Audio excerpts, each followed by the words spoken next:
方武一路不惜法力追了下来，早就被浩洋鸟给甩得无影无踪。只是他那玉牌能感应此灵禽的位置，故而在天岳山脉中倒不怕追丢浩洋鸟。但当其一路上飞驰出去的时候，却发现了一件震惊之极的事情。只见在地下的山岭中，有一些低阶妖兽纷纷从隐秘极深的洞穴中飞奔而出，朝着浩洋鸟飞遁的相同方向或跑或跳，拼命飞驰奔着。短短时间内竟形成了一股不小的兽潮，其中不乏一些平常想从山脉中寻觅但却无踪迹的罕见妖兽。而山脉中的高阶妖兽和能飞行的妖禽早就被岳阳宫高阶修士一扫而光，倒也不用害怕什么。但就是这样，兽群和浩洋鸟的突然失控，还是让方武心中骇然，大为不安起来。而在数万里外的隐秘山谷中，韩立盘膝静坐在地上，身前放着种植在珊瑚上一边红色霞光笼罩的霓裳草。此草已经展开了6片灵叶，在灵光流动下显得神秘之极。韩立这时却并没有盯着霓裳草，而是双目微眯，盯着桃林外的情形，脸上毫无表情。禁制外面已经聚集了数十只跑进来的低阶灵兽，他们拼命冲击着外层禁制，想要冲进桃林内，吞噬掉6叶霓裳草。天岳山脉中竟有如此多的低阶妖兽，实在让韩立有些意外。不过低阶妖兽虽多，韩立却丝毫没有多加理会，反而闭上眼睛，将神识朝岳阳宫方向仔细扫去。照他的估算，凭借霓裳草的威力，引诱7级妖兽效力应该最合适不过。而浩洋鸟又是灵禽，飞遁速度比一般的法宝还要快得多，故而没有多长时间就应该到了此处才是。没有多久，韩立冷冰冰的面孔上神色一变，蓦然睁开了双目，两手一掐诀，韩立口中一声低哼，顿时数道法诀打出，将最外层的幻阵激发了起来。一层白蒙蒙的雾气从地下浮现而出，转眼间将整片竹林半遮半掩罩在其中。而这时，从东西2个方向同时传来一声野兽的狂吼和一声轻吟般的鸟鸣。一颗巨大的黄色光团和一团赤红的硕大火球同时从2个方向飞射而来，看目标竟都是韩立所在的山谷。见到这种情形，韩立口中轻咦了一声，面露一丝诧异。火球中一只火鸟般的灵禽在火光中若隐若现，而黄色光团中则是一只模样丑陋的皮球般妖兽，浑身满是粗糙坚硬的土黄厚皮，皱皱囊囊，仿佛披上了一层厚甲。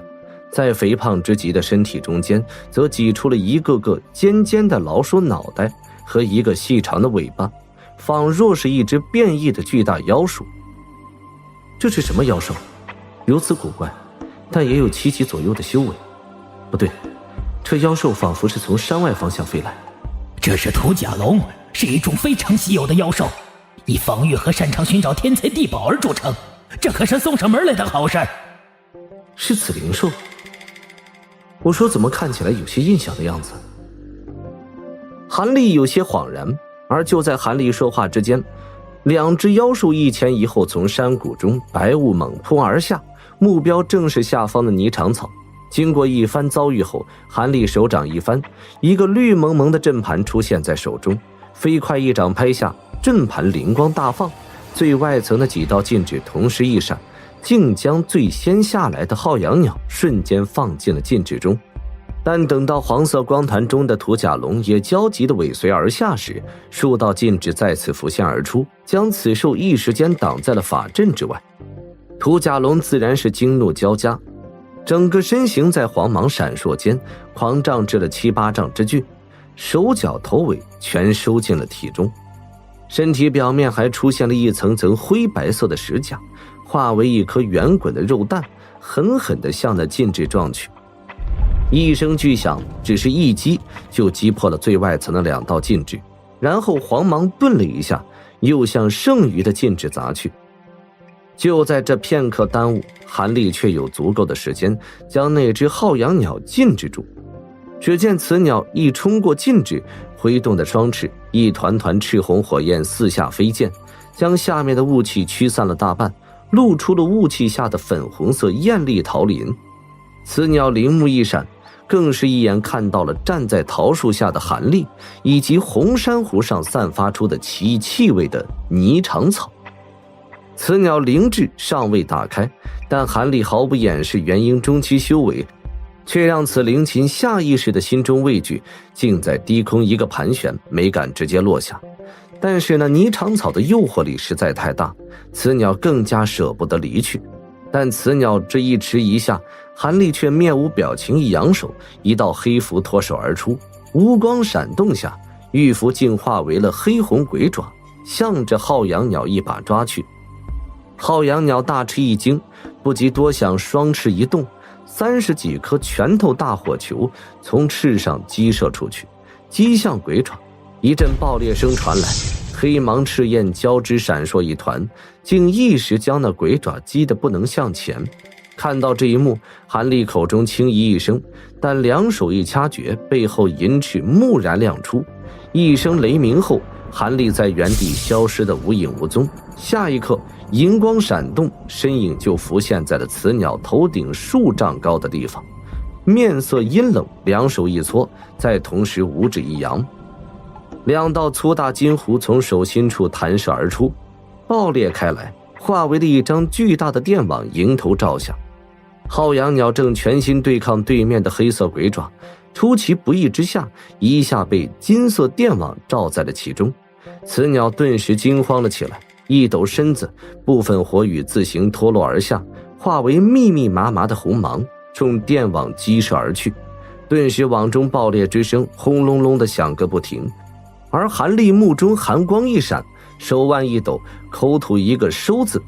电弧组成的大网狂闪几下，丝毫不惧火芒攻击的骤然收缩起来。金光大放中，拼命抵抗的浩洋鸟顿时被拇指粗细金弧捆缚得结结实实，再也无法动弹分毫，只能口中发出凄厉的尖叫。韩立面上喜色闪过，就在这时，突然间头顶上空轰的一声巨响传来，神色一动，韩立蓦然抬手，只见头顶上的最后一层禁制已被那只土甲龙击成了粉碎。这些用阵旗阵盘匆忙布置出来的禁制，相对7级妖兽来说实在是太单薄了一些。不过当这只从巨大石蛋重新化为了圆形的土甲龙一冲入白雾，看到桃林上空被粗大金弧团团困住的浩洋鸟和韩立时，一对碧绿的小眼珠滴溜溜转动不停，露出一副拟人化的吃惊表情。韩立见此心中一动，这土甲龙的灵智似乎极高。这时土甲龙目光在地面上的霓裳草上面一扫而过，目中露出了一丝狡诈，身上泛出了黄光一闪，往地面直坠而下。拦住他，他会土遁术的，一触地面就没入土中不见了。放心，我早有安排。韩立微微一笑，不慌不忙。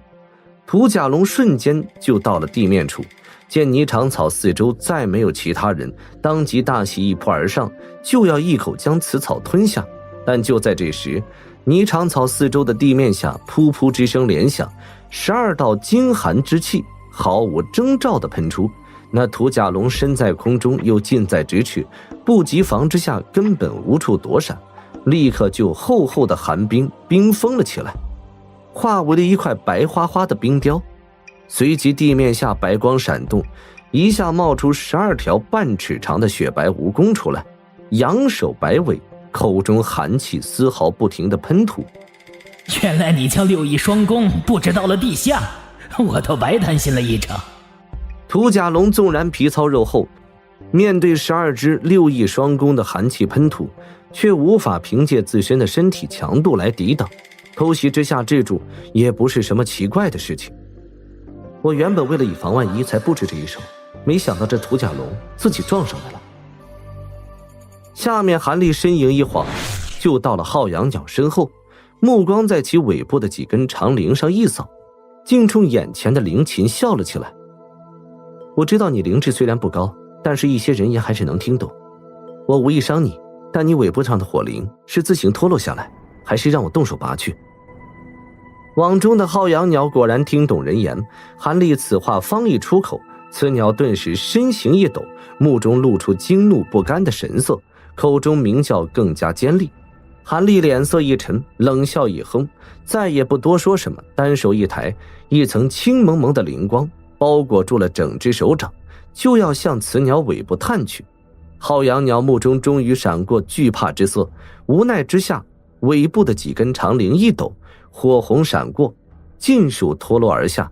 毕竟这些长灵可是和体内精元血脉相通，若是强行除去，身体遭受的伤害可不轻。自行主动脱落，同样是亏损精血，但可避免肉身的伤害。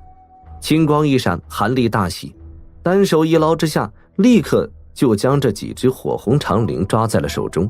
另一只手掌一翻，一个早已准备好的玉盒浮现出来，飞快地将长灵放入盒中，并在盒盖上贴上几道符箓。韩立这才小心地将玉盒收进了储物袋中。做完这一切后，韩立反手轻飘飘一掌，轻拍在浩洋鸟的头颅上，一股灵力微冲之下，浩洋鸟当即翻身昏迷过去。韩立笑了一笑，目光转动间，望向了下面被冰封起来的土甲龙。这只妖兽虽然被冰封禁制住，但在冰中似乎还能保持神智清醒。韩立一眼望过去时，此妖兽的一对小眼正好对上了其目光，正露出了惧怕之极的神色。韩立化为了一道青红飞射而下，一刻钟后，一道刺目金红如同天外雷电，一闪即逝的到了山谷上空。一个盘旋后，金红光华一脸，那名在岳阳宫密殿中的紫袍老妪出现在了空中，在其身旁站着大气也不敢喘一下的另一个人，正是方武。而此时桃林内早已禁制全无，人去楼空，只有那只变成秃尾鸡似的浩洋鸟被抛在了一棵桃树下，仍然昏昧不醒的样子。看到浩洋鸟这般情形，老妪心中一惊，随即用神识一扫过去，发现此灵禽虽然尾灵尽丢，元气受了损伤，但其他方面未遭到伤害，这才心中一宽。但目光在浩洋鸟难看的尾部多看了一眼后，却又心中愠怒顿生。你看看灵鸟情况，先将它唤醒再说。一旁的方武闻言不敢怠慢，连连称是，急忙跃起而下。若不是他在中途被岳阳宫的这位老祖宗追上，并一同捎带而来，凭其玉器速度，现在还无法到达此处。这时老妪向左右看了一眼，想了想后，闭上双目，缓缓放开了神识，开始搜寻那胆大妄为之人。结果片刻后，他忽然面色一变，似乎有了什么线索，口中急忙冲下方吩咐了几句，人就化为了一道金红，匆匆离去。片刻后，他到了数百里外的一处高空中，拦下了一名正要离开山脉的古怪模样修士。我道是谁？原来是魔木宗的马道友。道友不在门内进修打坐，来我们天岳山脉偷偷摸摸做什么呀？刚才的妖兽骚动，是阁下引起来的吗？老妪用怀疑的目光盯着对方，冷冷质问。而对面却是一名身穿黄绿长袍的蒙面修士，一对裸露的眼珠竟泛着非人的金芒，显得诡异异常。孙道友来的倒是够快，可惜找错人了。在下只是追寻一只妖兽，才误到贵山脉。刚才地界妖兽的骚动，在下也目睹了，同样想找出此人。哼，追寻妖兽？马道友当老身年老糊涂不成？你一位元婴中期的修士，又以遁术闻名大晋，会让什么妖兽跑到我们天岳山脉来？况且我也已搜查方圆数百里的一切，除了道友外，我倒还真未找到其他有能力做此事的修士。